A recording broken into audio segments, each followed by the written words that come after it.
Hola, buenas tardes. Mi nombre es María José Galván Ortiz. Actualmente curso el primer cuatrimestre de la maestría en educación. Hoy vengo a hablarles sobre la modernidad sólida y el pensamiento complejo y transversalidad.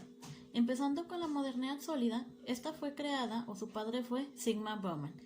Él se desarrolló a finales de la Segunda Guerra Mundial, en donde vio un cambio de algo siempre estable, de todo es la vida es igual. Por ejemplo, mi papá es campesino, toda su vida va a ser campesino, el papá de mi papá fue campesino, los hijos de mi papá van a ser campesinos, y ya toda mi vida va a ser lo mismo. Siempre voy a ser campesino, me voy a levantar temprano, me voy a tomar mi café, voy a ir a trabajar, voy a llegar a mi casa, comer, dormir, y mi vida va a ser igual, una rutina, no tenía cambios. Entonces, después de la Segunda Guerra Mundial, pues se vinieron muchos cambios, tanto en la forma de vida, como en los avances tecnológicos, políticos y sociales que se vivían en ese entonces. Fue ahí donde se dio cuenta que la modernidad pasó de ser sólida a líquida. Él decía que era líquida porque era como el agua, nunca estaba en un solo lugar y siempre iba fluyendo. Aunado a esto, a esos avances tecnológicos, los humanos nos volvimos cada vez más individualistas, veamos más por nuestro bien que por el bien colectivo. Bauman nos mencionaba que después de la Segunda Guerra Mundial se vieron grandes cambios, tanto en lo tecnológico, como en lo social, como en lo político, cambios que dieron pie a un mundo más globalizado. Esta globalización dejó como consecuencia que el humano se alejara de la masa social y se embonara más en su individualidad. Dentro de esta individualidad nos creó la necesidad de grupos de pertenencia. La forma en la que íbamos a entrar a estos grupos de pertenencia era mediante el poder adquisitivo o los productos que teníamos. Esta misma necesidad nos la surgió en las empresas con los avances tecnológicos que tenemos, y eso es lo que vemos actualmente. Por ejemplo, yo tengo un celular que pues básicamente me sirve para lo que lo ocupo, navegar en internet, hacer llamadas, mandar mensajes, y pues con lo que tiene es suficiente para mí. Pero luego vi en la tele y veo que mis compañeros o las personas a las que yo quiero sentirme parte tienen un celular que va más allá que el mío, y me crea la necesidad de comprarme ese mismo celular para pertenecer a ellos, aunque en realidad no es una necesidad básica que tengo y el que tengo es suficiente. Otro ejemplo de esto lo vemos con las marcas de lujo de moda, en donde estas marcas nos dicen que, por ejemplo, si yo tengo cierta prenda de esa marca, voy a ser de un alto nivel más, o sea, de un nivel más alto, y voy a pertenecer a un grupo exclusivo. Entonces yo como consumidor siento la necesidad de tenerlo porque quiero pertenecer a pesar de ser un ser individual, dentro de mi individualidad quiero pertenecer a cierto grupo social, y pues obviamente siempre buscamos pertenecer a un grupo social más alto del que en verdad somos. Otra cosa que a lo que nos llevó esta nueva globalización es que no creamos una pertenencia, por ejemplo, en los trabajos. O sea, yo entro a un trabajo y antes el fin del trabajo era pues dedicarme a ese trabajo toda mi vida hasta que me jubilara. Y ahora no, ahora entro a un trabajo y no va a ser un trabajo por el que voy a pasar toda mi vida. O sea, voy a buscar siempre otro trabajo. Entro a tal empresa solamente en lo que adquiero experiencia para irme a una empresa mejor, o algo que vaya con mis metas individuales, y es lo que también crea como consecuencia que no haga relaciones con mis compañeros ni como la empresa. Como no pretendo quedarme ahí, no la siento como parte de mí, sino solamente algo que me va a impulsar a llegar a lo que yo quiero. También esto ha dado que las empresas pues hagan o creen trabajos cada vez más desechables. Por ejemplo, al empleado lo ve solamente como, podemos decir, como una máquina en donde toda su vida, o sea, no se va a dedicar a él, entonces más lo tengo aquí mientras me sirve. Un ejemplo que quizás no está tan en la realidad es, por ejemplo, X empresa que se dedica a producir carros, y para sobrevivir toda su vida necesita crear 1 millón de llantas. Entonces, dentro de esos millones de llantas, pues busca empleados que se le creen ese millón de llantas, pero él sabe que esos empleados no van a durar toda la vida con él. Entonces dice, pues lo voy a tener aquí en lo que me crea mi millón de llantas. Entonces ya después de que tengo mi millón de llantas, lo que yo hago es que pues ya tengo mi millón de llantas, ya vi qué es lo que necesito para mi empresa. Entonces, ¿saben qué? Ya los voy a despedir porque pues no es un trabajo que va a ser fijo, sino algo pues nada más de momentáneo. Entonces, como vemos, esta nueva modernidad nos enfocamos más en nosotros y no en las relaciones o vivir una vida en sociedad, sino simplemente siempre me voy a estar fijando en lo que yo quiero y en lo que yo ocupo, pero no en lo que la sociedad ocupa de mí. Otra cosa que nos decía que aparte de esta modernidad líquida nos volvemos cada vez más desconfiados, Y pues este ejemplo lo vemos claramente como a los niños chiquitos les decimos, oye, no le saludes a tal persona, oye, no le hables a extraños. Cuando pues antes era muy común y algo que a lo mejor ya se sigue viendo un poquito en cuanto a comunidades que no están tan globalizadas como las ciudades, es que pues vas por la calle y le saludas a cualquier persona sin importar si la conoces o no. Entonces pues actualmente es como que no, o sea, no te conozco y no te voy a hablar y no te voy a saludar. Y pues esto se dio, o sea, el de no saludarle a nadie, no hablar a nadie, surgió como la necesidad de protegernos, porque pues hubo un momento en el que el Estado dejó de protegernos, ese es nuestro benefactor, y pues nosotros tuvimos necesidad de buscar quien nos protegiera. Entonces lo que hicimos que como individuos nos fuimos protegiendo. Y ya el Estado pasó de ser benefactor y protector a solamente ser mediador. Otro de los aspectos que nos manejan dentro de la modernidad líquida es la migración. Como les mencioné al principio, antes, por ejemplo, yo nacía en una ciudad y toda mi vida me iba a quedar en esa ciudad. O sea, no tenía el por qué irme de esa ciudad porque me daba todo lo que yo necesitaba y yo les daba a ella todo lo que ella necesitaba de mí. Entonces actualmente no, actualmente vemos mucho lo que es migración. O sea, yo estoy en una ciudad, pero por ejemplo esa ciudad yo quiero estudiar arquitectura. Y en la ciudad en la que yo estoy, pues no hay arquitectura. Entonces lo que hace que me vaya a otra ciudad a migrar y a buscar lo que yo quiero. Cuando necesariamente eso que yo quiero, pues no es una necesidad básica. A lo mejor donde yo estoy, pues tengo lo básico para vivir, pero no va con mis metas. Entonces busco irme a un lugar que me ofrezca lo que yo quiero y que siento como necesidad, pero en realidad no es una necesidad básica o real, sino algo que nosotros hicimos que fuera necesidad.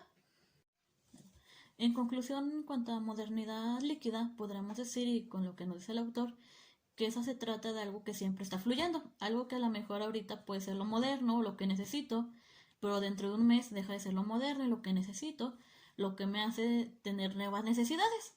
Entonces, pues siempre está en flujo, como el agua, como lo mencionamos al principio. Es como el agua, siempre está moviendo y nunca se queda fija. Pasando al siguiente tema de pensamiento complejo y transversalidad, empezando por ese tema, por pensamiento complejo, debemos decir que el padre del pensamiento complejo es Edgar Morin. Él veía que después de que se fueron creando las disciplinas, pues había una necesidad de vincularlas entre ellas, porque pues antes las veíamos como que las matemáticas siempre se va a dedicar a las matemáticas y toda su vida va a ser matemáticas y no tiene relación con otra disciplina, cuando en realidad pues sí tiene relación con otras. Entonces ya lo que él hizo se dedicó a investigar eso, dijo, pues pasamos de él decía que pasamos de un ocultismo de ignorancia donde no conocíamos sobre cómo funcionaba el mundo o cómo funcionaban ciertas disciplinas a un ocultismo de integración en donde no sabíamos cómo esas disciplinas se complementaban entre ellas. Lo que llevó a Edgar Morin a crear un pensamiento, un paradigma que le ayudara a comprender cómo se juntaban entre ellas y cómo se complementaban. Él para esto hizo una metáfora arquitectónica que lo veía como si fueran una casa de 3 pisos. Él decía que para llegar al siguiente piso era necesario tener las bases y superar el piso anterior. En esta metáfora, él manejaba que en el primer piso se encontraban las bases teóricas. Por ejemplo, manejaba la teoría de la información, la teoría de sistemas generales, la teoría cibernética. Después de que teníamos y conocíamos esas bases y esas teorías, pasamos al siguiente piso, sin dejar atrás el primer piso. En este piso se encontraban nuevas teorías y nuevos pensamientos que se complementaban el uno con el otro. Después de que comprendíamos la teoría del piso 1 y del piso 2, llegábamos al tercer piso. En ese tercer piso se creaba el pensamiento complejo. Algo que es importante mencionar, que él decía que el pensamiento complejo es algo inherente al ser humano. O sea, lo que hace al ser humano diferente a los otros seres vivos es la capacidad de crear un pensamiento complejo. Este nuevo paradigma, el paradigma del pensamiento complejo, se creó a partir de la necesidad que vio Edgar Morin de explicar al ser humano cómo era el mundo en el que se relacionaba y cómo cada una de las dimensiones se complementaban entre ellas. Él decía que el paradigma que era antes del simplismo de racional dejó de ser suficiente y por lo tanto se necesitaba un nuevo paradigma. Otro aspecto que nos mencionaba Edgar Morin era que ese pensamiento complejo nos permitía entender las nuevas emergencias y las microemergencias globales que surgían en el mundo. Él decía que esas emergencias y microemergencias, a pesar de ser individuales y tener cada una de sus características, formaban parte de un todo. En ese nuevo paradigma que nos maneja Edgar Morin, el ser humano no se ve como algo aparte del entorno, sino como parte de. Él decía que era necesario regresar atrás de lo que el humano conocía para construir algo nuevo. O sea, él hablaba sobre el conocimiento del conocimiento.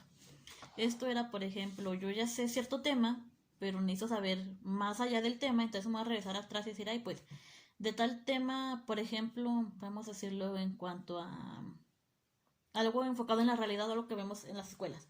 Pues los niños entran a preescolar o a primaria conociendo los números. Entonces, a partir de ese conocimiento que tienen de los números, van a avanzar a sumas, a restas, a multiplicaciones. Pero para que los niños conozcan esos conocimientos es necesario regresarnos atrás esos conocimientos y siempre están en constante construcción. Por ejemplo, a lo mejor entran a primaria conociendo los números del 1 al 10 y eso les sirve para hacer sumas simples, pero luego necesito que hagan sumas más complejas, entonces me regreso al concepto de número y voy avanzando, construyo ese nuevo conocimiento, paso de hacer del 1 al 10 al 1 al 1000. Entonces siempre estamos en constante conocimiento y a pesar de que ya sabemos algo, nunca lo desechamos, siempre nos va a servir para crear algo más complejo y algo más completo de lo que estamos viendo. Entonces podemos decir que para Edgar Morin el pensamiento complejo es construir algo nuevo sobre lo que ya sabemos, intercalando las disciplinas y lo que conocemos, viendo todo como, o sea, todo como parte de todo, pero no como una totalidad. A pesar de que todo pertenece a todo, no es total y no es solo lo que hay, siempre hay algo más allá. Dentro de este paradigma complejo, Edgar Morin maneja 7 principios. El primer principio es el de bloque recursivo. En este bloque recursivo, Edgar Morin decía que el producto y el productor es la misma persona. Para entender esto, nos pone un ejemplo de un sistema de calefacción regulado por un termostato. El termostato da la temperatura que está el ambiente. Y a partir de esa temperatura que nos da el ambiente, la calefacción nos da la temperatura que nosotros queremos regular o a la que queremos llegar. Entonces, como lo que vemos, el termostato es el productor y al mismo tiempo el sistema de calefacción como tal es el producto que nos ofrece. En este primer principio nos menciona que la idea de regularización queda superada por la de producción. El siguiente principio que nos habla el autor es el de autoexplicación. En este principio nos dice que el ser humano debe ser capaz de autoproducirse y organizarse, sacando información y energía del ecosistema en el que se desenvuelve. Básicamente en este principio nos dice que el ser humano, lo que él piensa, está complementado tanto como su forma interna, o sea, como él ve el mundo, como lo que es en realidad. Para yo llegar a un nuevo conocimiento, siempre voy a partir de lo que yo siento, de lo que yo veo, como lo que está surgiendo en realidad. El tercer principio es el de la emergencia. En este principio nos habla que siempre va a exigir nuevos paradigmas o nuevas formas de ver la vida. Esas nuevas formas se le conoce como emergencias. Esas nuevas emergencias, él nos menciona que no restan a las que ya existen, o sea, los antiguos conocimientos que existían, pero tampoco se forman o se hacen parte de un todo, o sea, no son todo lo que va a existir, siempre va a haber algo más o algo más de lo que ya conocemos, pero nunca va a haber un conocimiento menos del que ya sabemos. El cuarto principio al que Morin nos hace referencia es al principio hologramático. En este principio nos dicen que a pesar de que existen diferentes partes y estas partes forman un todo, ese todo no es una totalidad. Él nos decía que como su nombre lo dice, holon viene del griego que significa todo, pero no es totalidad. Es lo que mencionamos anteriormente, o sea, a pesar de que vamos a juntar disciplinas y todo, esas no van a ser o en realidad lo que siempre existe, o sea, siempre va a haber cosas que desconocemos y que no forman parte de nuestra realidad, o sea, siempre va a haber algo más allá. Entonces, a pesar de que tenemos partes que forman un todo, no es una totalidad, o sea, es como por ejemplo yo conozco algo, pero es ciertamente de un tema y está en un puntito, en un centro, y alrededor hay más cosas que es la totalidad, entonces nunca vamos a llegar a la totalidad a pesar de que estamos en el todo y que todo se complementa. El siguiente principio del que Morin nos habla es la dialogalización o dialógico. En este principio, él nos pone y nos dice que a pesar de que existen teorías o ideas que son contrarias, al mismo tiempo se complementan. Por ejemplo, a pesar de que yo creo algo y eso es algo a lo contrario que alguien tiene esa idea, o conocimientos que entre ellos son contrarios, que no tienen relación uno con otro, siempre va a haber una idea que hace que se complementen uno al otro. El siguiente principio, el sexto principio que nos habla Marín en su paradigma de la complejidad, es el principio de la reproducción. Él nos dice que el ser humano siempre va a formar parte del conocimiento y siempre es necesario introducirlo a él. O sea, el ser humano no está aislado del conocimiento y es lo que nos da la cualidad como ser humano, que siempre podemos pensar y siempre tenemos unas formas de introducirnos al conocimiento. Y el último principio, que como tal no está escrito en la teoría de paradigmas de complejidad de Morin, pero sí es parte de y viene de una manera implícita, es la voracidad. En esta nos dice que no todo es blanco y negro. O sea, no todo es sí o es no. Siempre va a haber algo en medio de esas dos cosas y siempre hay mayor totalidad. O sea, no es, siempre vamos a ver algo, siempre hay algo en medio del sí, del no, o del existe o no existe. Y el último principio, que como tal no está escrito en la teoría de paradigmas de complejidad de Morin, pero sí es parte de y viene de una manera implícita, es la voracidad. En esta nos dice que no todo es blanco y negro. O sea, no todo es sí o es no. Siempre va a haber algo en medio de esas dos cosas y siempre hay mayor totalidad. O sea, no es, siempre vamos a ver algo, siempre hay algo en medio del sí, del no, o del existe o no existe.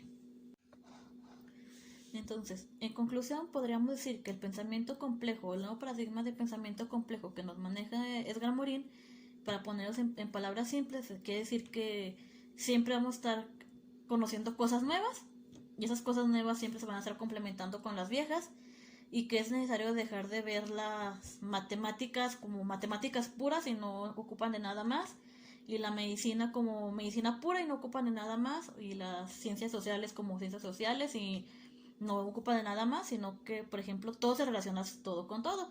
Las matemáticas tienen algo que ver con la medicina, con las ciencias sociales y con todo este tipo de cosas. Esto llevó a la creación de una nueva realidad o racionalidad científica, en donde pasamos, como ya dijimos, de la simplicidad, en donde, por ejemplo, las matemáticas son siempre matemáticas y no tienen relación con nada más. Las matemáticas tienen relación con todos los campos disciplinarios, sin ser solamente eso, o sea, siempre va a haber algo que no tenga relación con tal, pero siempre se van a complementar. Lo que dio pie a crear la transdisciplinaridad. En esa decían que para todo conocimiento siempre va a haber redes, y esas redes siempre se van a complementar unas con otras. Muy bien, entonces esto sería todo por mi parte. Espero que haya quedado claro el tema.